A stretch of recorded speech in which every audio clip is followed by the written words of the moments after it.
Bueno, parece que ahí anda. Bueno, hola a todos y todas los que estén conectados ahí. Hola Lu, Hola, a ti, ¿cómo estás? ¿me escuchas bien, no? Sí, sí, te escucho bien.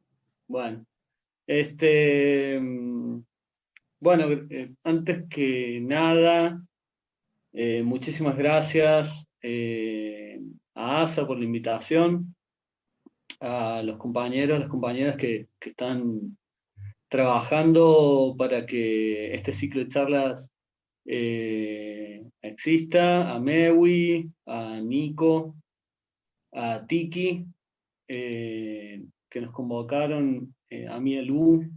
Entonces, en principio, muchísimas gracias por la invitación. Eh, Quería decir que me parece sumamente importante este trabajo que se está haciendo de, de abrir a discusiones, ciertas cosas que tienen que ver con nuestro oficio. Me parece que es algo fundamental para una asociación. Este, y en particular, en relación a nuestra charla, me parece, destaco que eh, ASA tenga un espíritu de muestra, un espíritu federal, convocándonos nosotros para que las discusiones también se abran a, a otros lugares de nuestro país y que podamos conocernos y conocer eh, diferentes formas de trabajar, de producir, de hacer lo que hacemos. Y por otro lado, también me parece sumamente interesante que la charla tenga que ver con montaje y la relación entre lo que nosotros hacemos como sonidistas y, y en esto eh, abrir discusiones con con otras áreas de nuestro trabajo.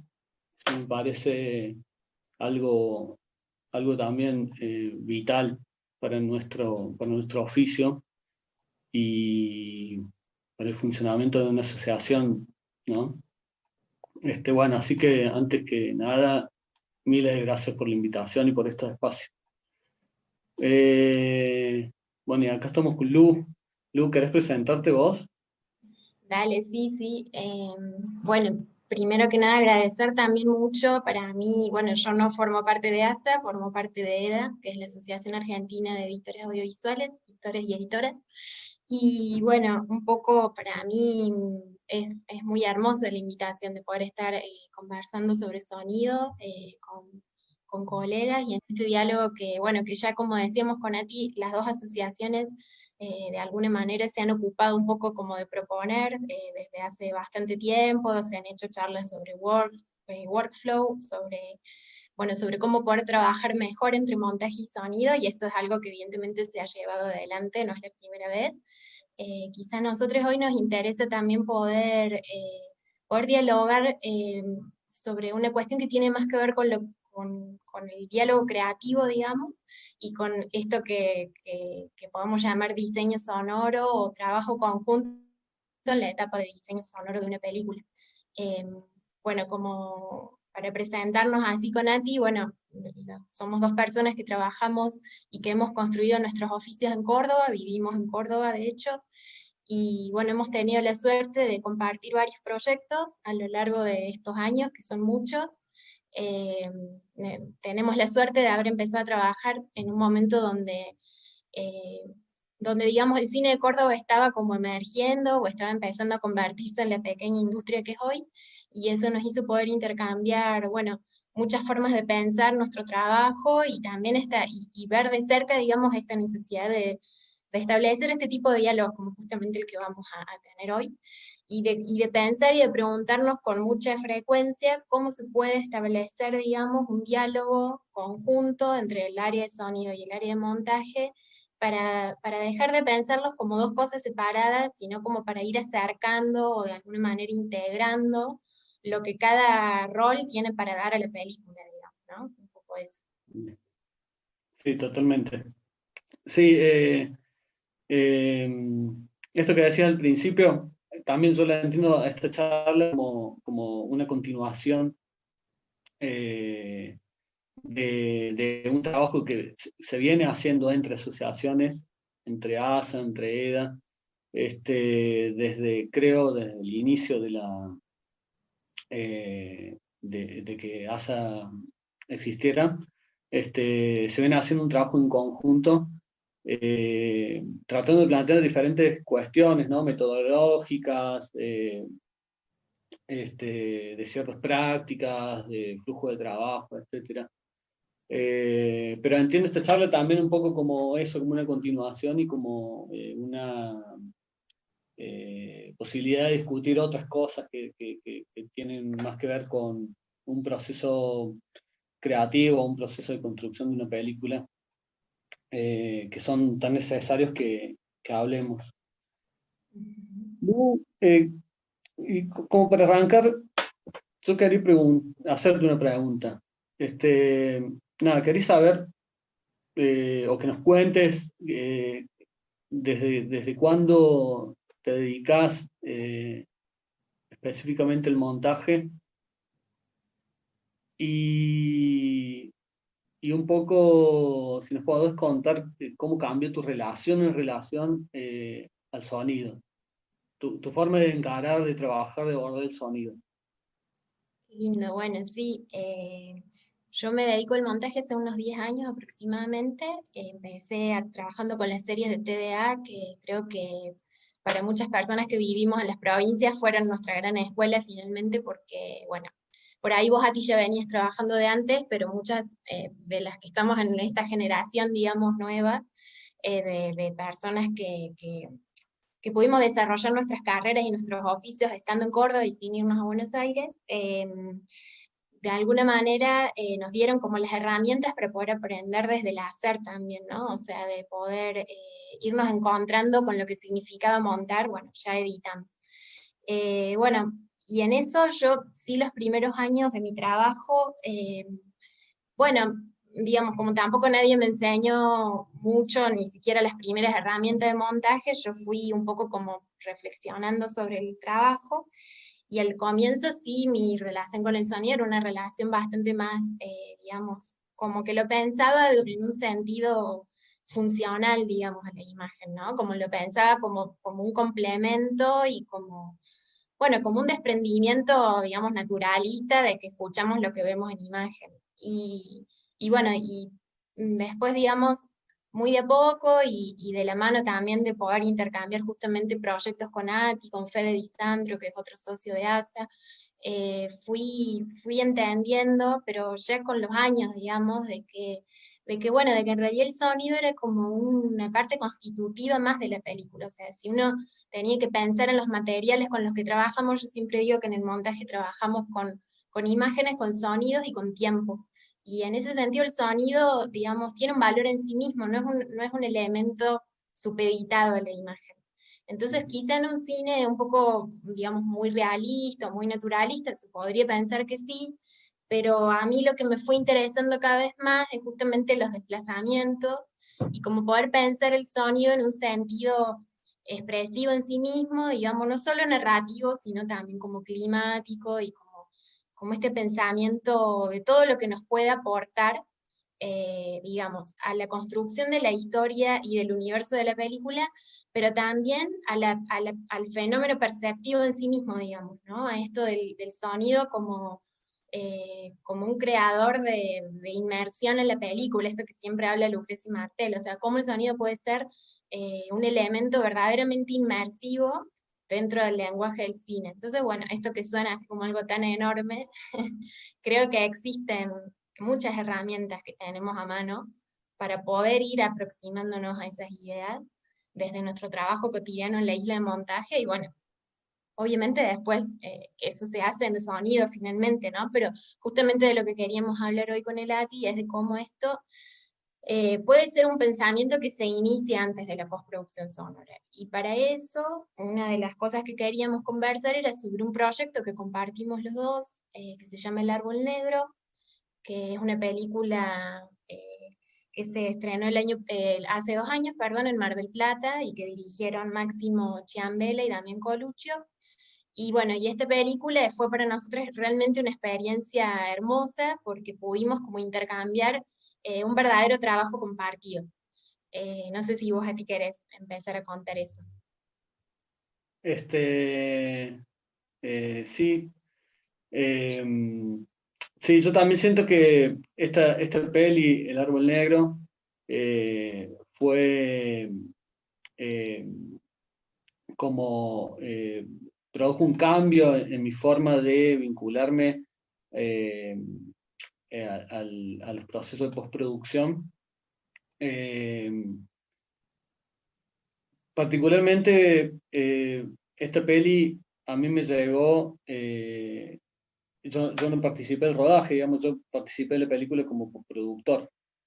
Entonces me llegó una sesión que me envió Lu en su momento, y para mí fue como una sorpresa abrir en ese momento el OMF y descubrir todo un trabajo de edición sobre el sonido que en principio a mí me parecía como inusual, digamos, en general. eh, los trabajos que me habían llegado previos a eh, las decisiones sobre el sonido eran como más, no sé si decirlo básica, pero un poco lo que hacía Lu, más sujetas a la imagen, ¿no? Este, y para mí fue una sorpresa abrir una sesión de montaje que venía con un montón de decisiones en relación al sonido, eh, y que a la vez todas esas decisiones eh, terminaban dándole forma y sentido a la película. Entonces, fue como el método que yo venía aplicando se modificó de alguna manera, porque implicó que yo preste muchísima más atención a lo que me llegaba. Eh, Prestarle mucha más atención a todas las decisiones que había, eh, y tratar de descifrar cuáles eran las intenciones de algunas cosas que vos ponías en el montaje y a mí me llegaban, y con eso iba a empezar a trabajar. Y en esto necesariamente tuvimos que establecer una comunicación con Lu, eh, eh, bueno, un poco ajustado a las maneras en que se iba realizando la película, ¿no? De las maneras que podíamos, pero establecer una comunicación para poder entender, para que yo pueda entender del todo cuáles eran las intenciones de ciertas cosas y cuáles eran las razones de ciertos sonidos y qué funciones tenía a lo largo de la película. Eh, y a partir de ahí creo que después en los proyectos que siguieron con Lu, actualmente hay dos películas en curso. Una es El pintor y su doble, Santiago Sainz, y otra es Los chicos de la motito, de Gaby Vidal y Inés Barrio Nuevo, que son pelis bueno, que están en proceso, no las hemos terminado. Pero a partir de ahí, de esa experiencia con El Árbol Negro, eh, con Lugo empezamos a eh, tratar de establecer más instancias donde podamos compartir eh, la película, y que no sea un pase así te doy la posta y vos seguís y bueno, hasta acá llegó lo mío y ya. Este, personalmente yo como descubrí de que me di cuenta de que había un trabajo que en realidad más que, que hacer de cero, hay un trabajo que yo eh, tenía que continuar. Es decir, hubo todo un proceso previo que hizo Lu y que a mí cuando me involucré en el peli me tocó continuarlo. Es decir, seguir algunas ideas disparadoras que Lu había planteado y terminar de darle forma, de encontrar su materialidad y de ajustar estas ideas a lo largo de la peli. Eh, y bueno, un poco desde ahí, como que entendí que nuestro trabajo de postproducción, se enriquece mucho si planteamos instancias de trabajo más colaborativas, más en conjuntos, ¿no? Porque, porque bueno, hay cosas que eh, quizás a veces se nos pasan, no nos damos cuenta, y qué mejor que recurrir a la persona que estuvo editando durante muchísimo tiempo un material, que lo conoce en profundidad, que conoce todas sus tomas, todos sus sonidos directos, todas sus discusiones con las directoras o los directores. Eh, y entonces, desde ahí es como que a mí me empezó a parecer fundamental dentro de mi proceso de trabajo establecer estos diálogos con los montajistas, con las montajistas. Este, bueno, y a raíz de esto nosotros como que charlamos mucho sobre, sobre cómo nos toca un rol generacional, ¿no? Como generación, vincularnos con los proyectos de cierta manera que a veces eh, nos condicionan a trabajar de manera separada. Y una de las cosas que hablábamos con Lu, que me parece re interesante, es que hace un tiempo EDA, eh, la asociación donde Lu formó parte, editaron un libro, que lo tengo acá, que es este, que se llama Qué Entre mal. Copas. Este, y a mí me parece, quería nombrarlo porque a mí me parece un trabajo recontra interesante el que hicieron desde EDA. Eh, es un libro que a partir de entrevistas a montajistas, de los más veteranos hasta las más jóvenes, los más jóvenes, este, cuentan el oficio y de alguna forma también cómo se fue cambiando, fue mutando la producción de películas, de televisión, etcétera, en Argentina. Digamos, es un trabajo eh, que permite hacer un recorrido histórico sobre los cambios que se fueron dando en nuestro país, en Argentina, en relación a la producción de pelis.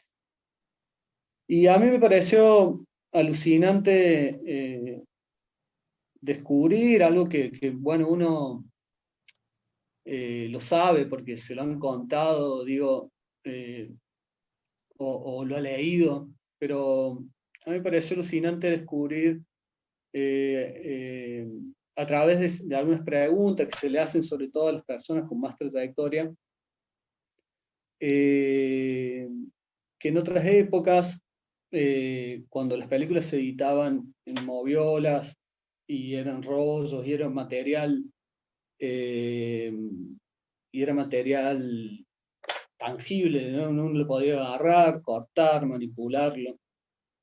Había una cuestión como plástica ahí. Eh, Muchos de los montajistas citan de que el trabajo de sonido era un trabajo que se hacía en la isla de montaje, ¿no? En la sala de montaje. Este, Esto es entendible, digamos, en términos tecnológicos, ¿no? Ponerle un sonido a un pedazo de fílmico implicaba todas esas máquinas enormes y esas mesas de trabajo. Entonces, sí, imagino que uno no iba con su moviola a cualquier lado a editar una peli, como ahora podríamos hacer con una notebook. Pero me pareció muy interesante de que las personas con más trayectoria, sí, más veteranos, como Miguel Pérez, etcétera, eh, hablaban de la relación del sonido como parte del trabajo de montaje. Y, y que los sonidistas que participaban en esas instancias de montaje, yo los entiendo leyendo el libro como una especie de asistentes de montaje, ¿no? Especialistas en algo, en el sonido, que iban y buscaban en cintas de magnético, magnético perforado, lo que fuese, ciertos sonidos que hacían falta para terminar de construir una idea y los ponían. Pero eso todo sucedía en el ámbito de la sala de montaje y la comunicación era como del montajista a estas otras, a los sonidistas. Eh, y bueno, y el cambio tecnológico produjo capaz que muchas facilidades, muchísimas facilidades, me imagino, digo. Yo, como una idea romántica, me encantaría editar una película como se editaba en esas épocas, digamos, porque claramente yo no lo hice. Entonces, como algo medio romántico, me encantaría hacerlo. Pero no niego las facilidades que trajo la tecnología, ¿no? En nuestro mundo, en nuestro trabajo. Pero también creo, y esto es algo que hablábamos, Lu, que también esto implicó una división en los roles. Ya no era ir a la sala de montaje, sino era que la película llegaba al estudio de postproducción y se empezaba la postproducción. Eh, y, y bueno, y creo que, que como generación eh, tenemos que hacer el intento de rescatar ciertas prácticas que tienen que ver con esto que había antes. Sobre todo para volver a restablecer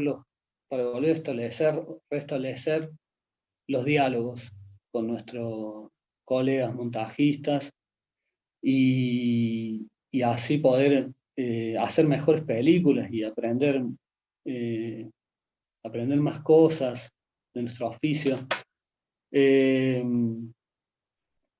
este, Yo creo a ti que eso que estás diciendo es fundamental porque tiene que ver como con esta conciencia, no solo de la generación que nos toca, digamos, sino de entender que en realidad los procesos creativos en el área de postproducción de una película son procesos que hoy, digamos, se separan por razones, digamos, de índole, no sé, industrial, llamémosle, como separar etapas y poder asignar un cronograma de tiempo y un presupuesto a cada etapa de trabajo, pero por otra parte, digamos, son dos instancias profundamente hermanadas, donde en realidad lo que se está haciendo es empezar a, digamos, a poner en marcha un pensamiento sobre la película y empezar a tomar decisiones sobre lo que la película es, porque no son decisiones funcionales nada más, o sea, no es tipo, bueno, acá como el guión dice que se escucha un pájaro, va un pájaro, sino que es algo mucho,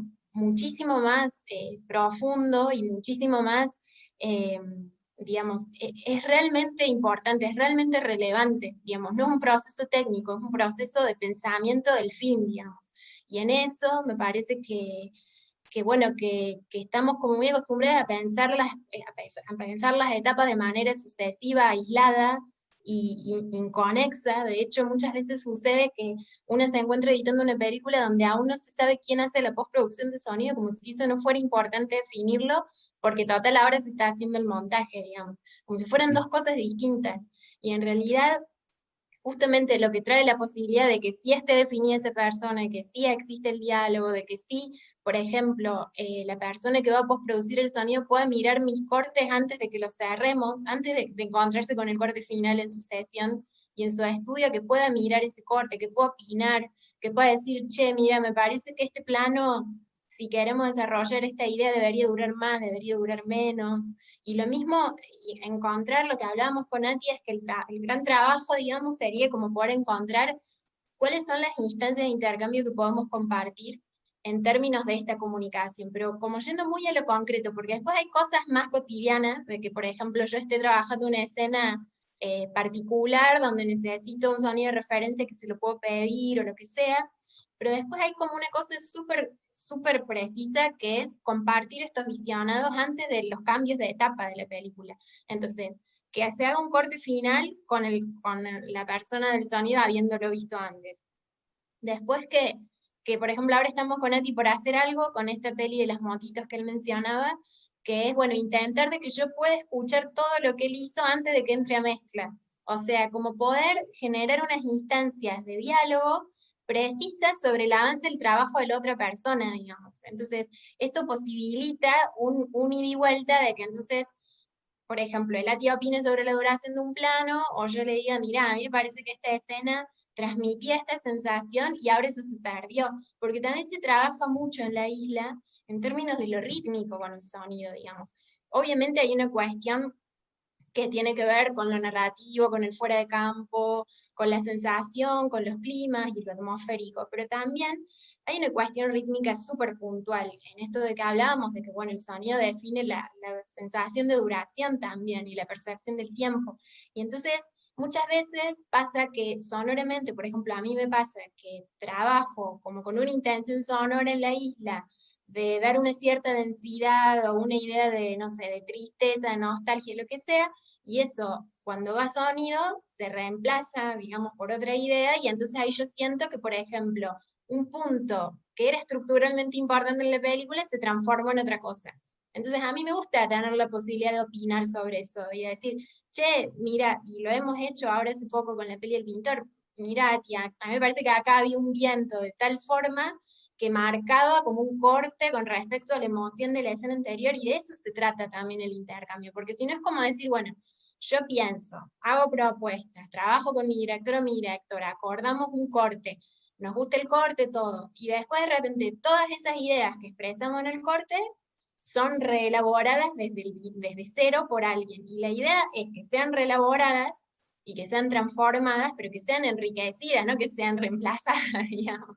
Porque si es para reemplazar, bueno, entonces uno pondría cualquier sonidito, aplicaríamos fundiditos de audio para que se escuche bien, un ambientito que libere y chau, digamos. Y en realidad lo que estamos haciendo es algo como que va como un poco un paso más allá, y que Claro. igual, ojo, que no se puede hacer en todas las películas tampoco, ¿no? Porque no todas las películas admiten este pensamiento más claro desde montaje en relación al sonido. Por eso creo que el ejemplo del árbol negro es un ejemplo bastante ilustrativo en ese sentido, que es muy interesante ahora cuando conversemos y compartamos. No sé a ti si vos crees que podamos ir viendo el tráiler capaz para que la gente se sitúe en el árbol negro.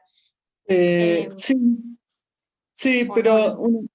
una cosa antes que diga, como esto que hablabas, eh, que me parece que es importante esto, hacer, porque muchas veces digo, desde el montaje para generar cierta intención en una escena, para que funcione de cierta manera o para que sea móvil para otra cosa, se, se puede recurrir a sonidos bueno, la persona que está haciendo el montaje busca en los recursos que tenga, ¿no? Y los pone, y bueno, y algo de eso funciona.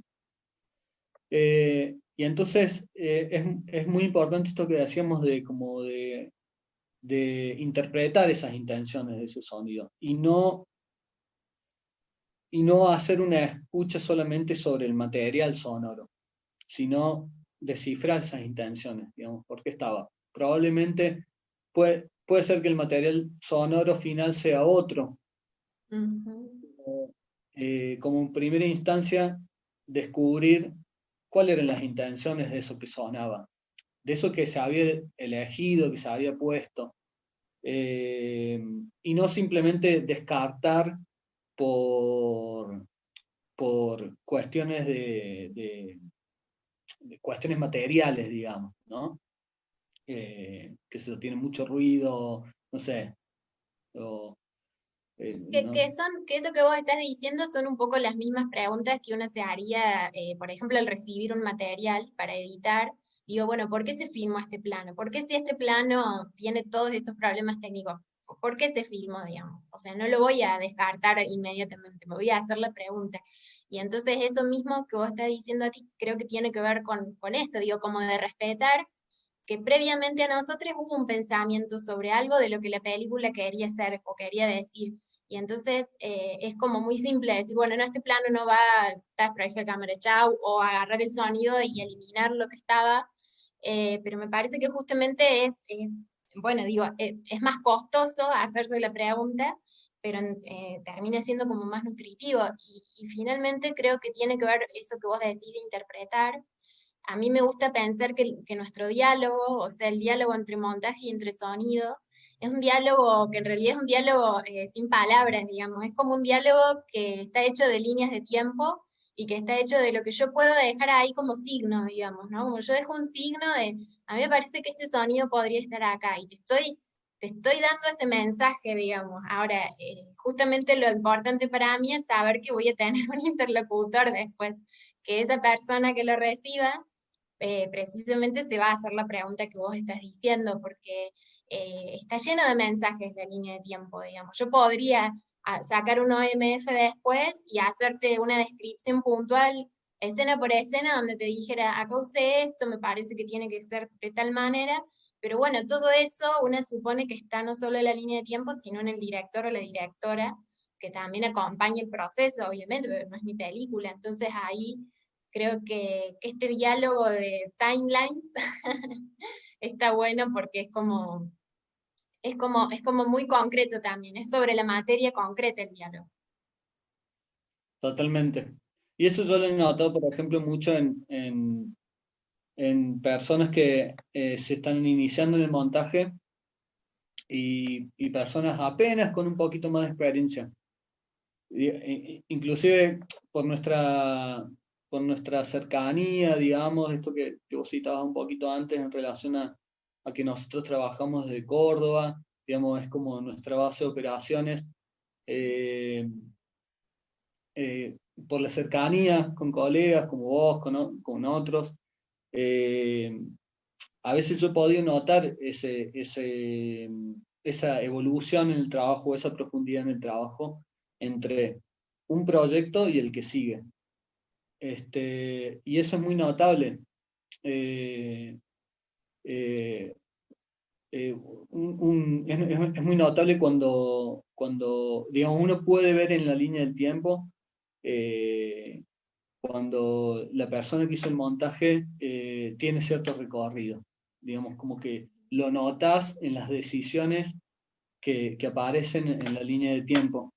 Este, y, y que son decisiones importantes porque esas decisiones partieron de una instancia eh, que es muy particular en el proceso de una película, que, como el montaje, donde es una relación de trabajo muy íntima, ¿no? Donde la persona un director, una directora, eh, trae todo un material y trae todo un trabajo previo hecho durante muchísimo tiempo con seguridad, y trata de comunicar todo esto a una persona que lo va a agarrar, y lo va a empezar a moldear. Y eso es una instancia muy importante para cualquier proceso de una película, donde hay muchas preguntas, donde hay muchas incertidumbres, donde pasan también cosas de otro orden, digamos, se ponen en juego otras cosas. eh, y eso se nota, finalmente, yo creo que se nota en la línea de tiempo, se notan esas decisiones, y se nota que en esas decisiones tienen que ver con todo un trabajo previo del que nosotros, nosotras, por la instancia en la que generalmente ingresamos a un proyecto a postproducir, eh, quizás nos las perdemos, o quizás no podemos tenerla con tanta profundidad. Entonces, me parece muy importante reconocer de que en cada uno de esos cortes que se ven, ¿no?, como pedacitos de clip, hubo una discusión, hubo una búsqueda, hasta el cansancio, porque en definitiva me da la sensación de que las películas están listas cuando ya se agotaron absolutamente todas las posibilidades que tenía una película de ser, digamos. Y lo que quedó finalmente es eh, lo que fue saliendo de entre un montón de posibilidades. Entonces no es una cosa menor. Digo, creo que eh, tenemos que asumir, cuando nos llega el trabajo, una responsabilidad, no solamente en términos laborales, en términos de efectividad, si querés, sino también una responsabilidad y un respeto por todo ese trabajo previo que se hizo. Me parece sumamente importante esto. Bueno, hermoso eso que decís aquí. Creo que sí, que en definitiva como que este respeto, digamos, es la base de la conciencia de nuestro rol y el lugar en donde está dentro de esta cadena de trabajo creativo que es la película, ¿no? Como esta sucesión de reescrituras, que también la otra vez decíamos, que bueno, que uno tiende como a pensar que las escrituras de la película son tres, digamos, son el guión, el rodaje y el montaje, pero en realidad el montaje no es la última. Digamos, eso es lo que yo también me di cuenta, que el montaje no es la última escritura. La última escritura es el sonido y es el color, y aún más el sonido, te diría, porque el color, digamos, se podría pensar que tiene una vinculación más con lo técnico y con una continuación de la escritura de la imagen, de la luz y la fotografía, que está muy bien, digamos, pero difícilmente el color cambie por completo una película, o eso por lo menos en mi experiencia, son más bellas, son hermosas, son mucho más lindas de ver, pueden transmitir más cosas, pero digamos, quizás no están totalmente transformadas de como yo siento que la saqué de la isla. Ahora el sonido sí, el sonido es un trabajo profundamente transformador para una película, y entonces me parece que ahí es muy importante respetar, digo, entender también que este inicio de bocetos sonoros o bocetos de diseños sonoros que hacemos en la isla, en definitiva, se continúan en un verdadero trabajo de montaje sonoro posterior, que es el que hacen ustedes. Y para mí es re lindo pensar que ustedes son montajistas sonoros, que es lo que vos planteabas un poco el otro día, digamos, a mí me encantaría ser montajista sonora, juego a eso todo el tiempo cuando edito, pero bueno, yo tengo limitaciones técnicas, yo no soy postproductora, yo no sé todas las posibilidades que tiene un sonido de ser cambiado, procesado, escucharse de otra manera, de cómo se cualiza, todo eso yo no lo sé, digamos, para yo saber eso tendría que ser sonidista y hacer una carrera más, digamos. Entonces me parece que es buenísimo que existan ustedes y que exista la posibilidad de tener estos intercambios, justamente para yo saber que todo lo que yo hice todo lo que pude, porque siempre vamos a fondo, ¿no? O sea, trabajamos en la peli a fondo en la isla, y hacemos todo lo que podemos, y que está a nuestro alcance con las herramientas que manejamos.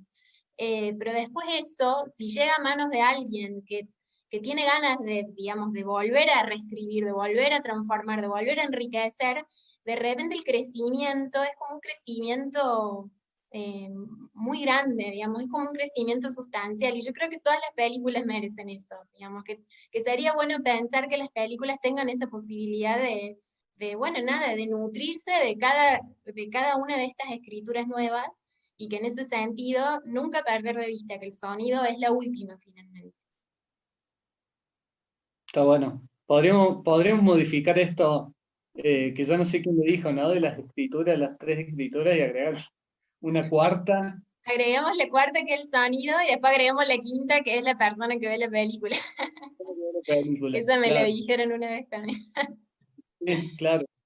Este, claro, y esas reescrituras merecen relecturas, ¿no? Ujú. No, a mí me pasa generalmente, eh, no es el caso del Árbol Negro, que la peli que queríamos hablar algunas cosas específicas, pero yo en general, eh, mi trabajo lo hago desde un seguimiento de todo de un proyecto, digamos, sería como la figura de dirección de sonido. Esa es la forma que a mí me gusta vincularme. Porque hace el directo, digamos, Y en generalmente. esto voy al directo, hago el directo, después participo de la producción, y entonces intento hacer todo un recorrido. Y en eso las diferentes lecturas es algo que se da porque me enfrento a un guión, porque me enfrento a un rodaje, y me enfrento después a una película montada. No es Ujú. siempre así, pero digamos, ese es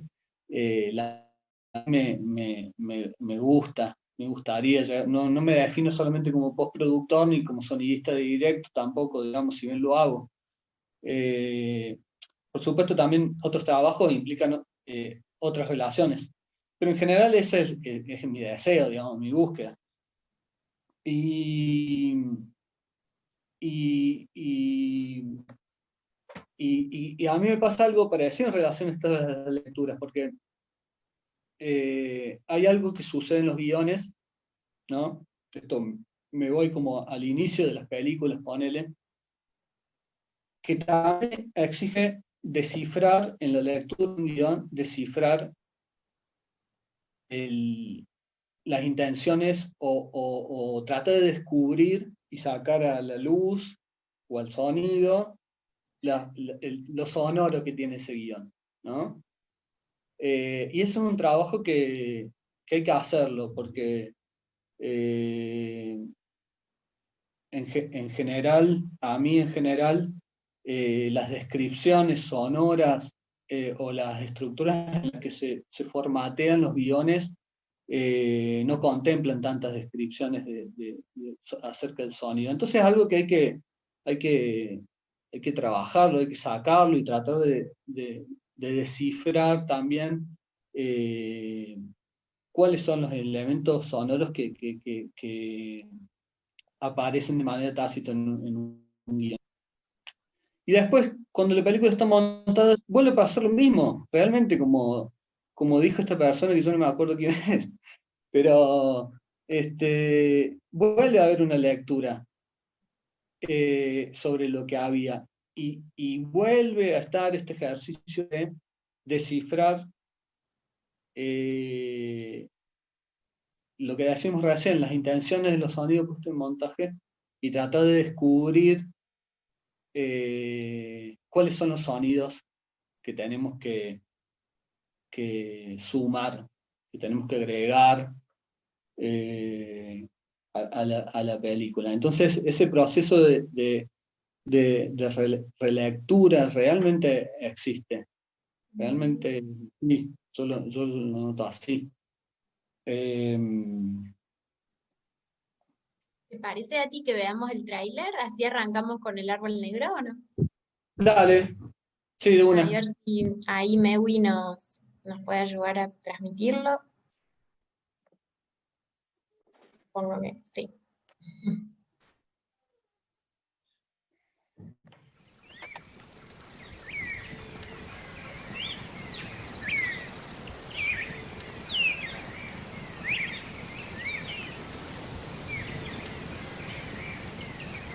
Kul ketka.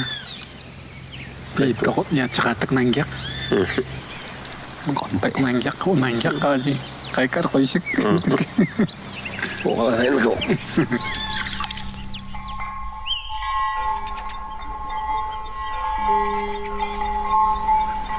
Wasuai kat laci kalau dah tongkat pan. So wai kat laci kat sepian tak cuma proyek tu. Anjir tahu awalan tahunnya lah. Kadang salon ya udah kan.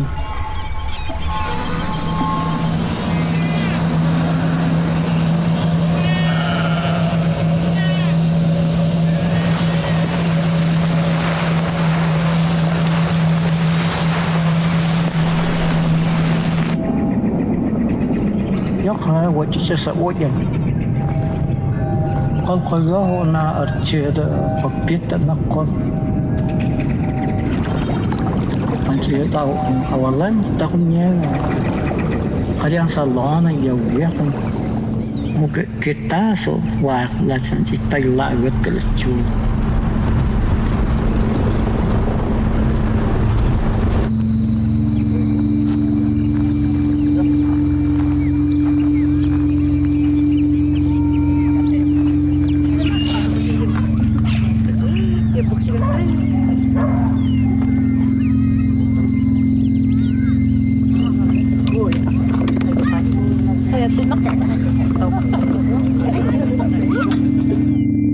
No sé, no estoy la para chumala. Un paquete va yo tet ping lo na chota.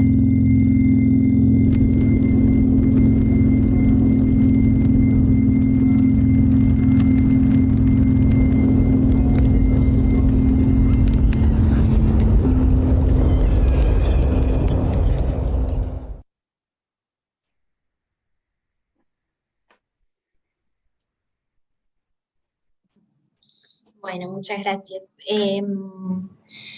Esta peli, como les contamos, bueno, fue como una experiencia muy especial.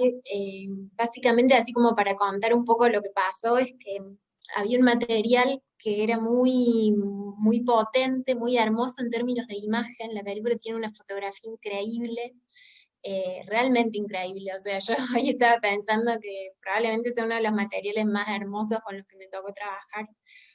Y bueno, y había como una disonancia, digamos, entre esta gran potencia, esta fuerza de la imagen, del universo que retrataba, de su personaje principal, y el sonido, ¿no? El sonido estaba como a un nivel de lo llano, de lo austero, de la austeridad máxima. Había un registro de sonido directo que, bueno, quizás por condiciones de rodaje, digamos, no sé bien, pero bueno, yo lo que recibí fue un sonido realmente bueno, digamos, como que yo sentía como un sonido muy pobre de alguna manera, que era un sonido que no me permitía como hacer muchas cosas.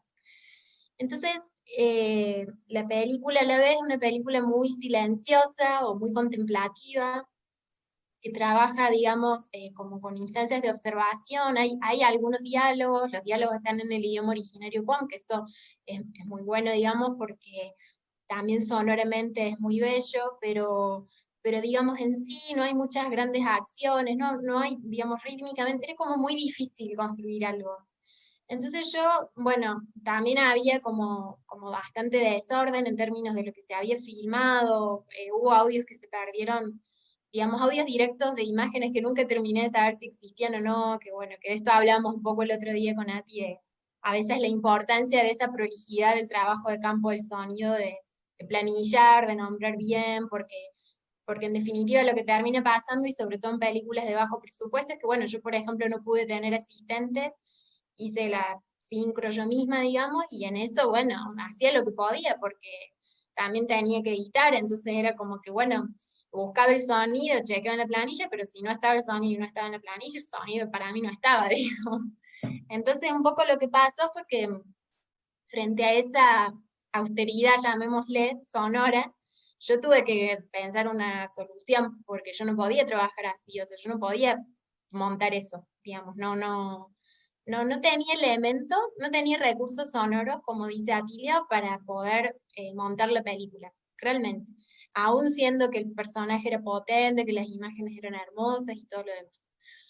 Entonces, lo primero que hice fue como preguntarme cómo yo podía llegar a construir el paisaje sonoro sin tener sonido, digamos. Entonces, empecé, bueno, me fui como a lo básico, que era, digamos, reconstruir las cosas que yo veía en imagen con Foley, con ambientes. Entonces empecé un poco como a investigar, porque la película transcurre en una zona del litoral del noreste de Argentina, de Formosa y Chaco, y, y bueno, y entonces investigar cuáles eran, por ejemplo, los pájaros que vivían ahí. Entonces investigaba, me fijaba cuáles eran, buscaba los sonidos, los bajaba, los incorporaba, y así fui como empezando a generar una serie como de capas o densidades de sonido, que ahora ya sí me permitían mirar esas imágenes, y que ahora ya sí yo sentía que estaban como dialogando a un nivel de igual a igual, digamos, como que no estaba la imagen 100 veces más arriba del sonido, sino que ya empezaban a encontrarse. Y en eso, bueno, hubo como distintas instancias de trabajo para mí. Por un lado hubo una instancia más realista, llamémosle, que era esta como de reconstruir paisaje sonoro con lo que veía, con lo que encontraba, con los sonidos que podía ir recopilando. También, bueno, los directores, cuando yo les comenté sobre esta situación, me facilitaron una música bueno, que después vamos a hablar sobre eso, pero que también fue muy importante para poder trabajar.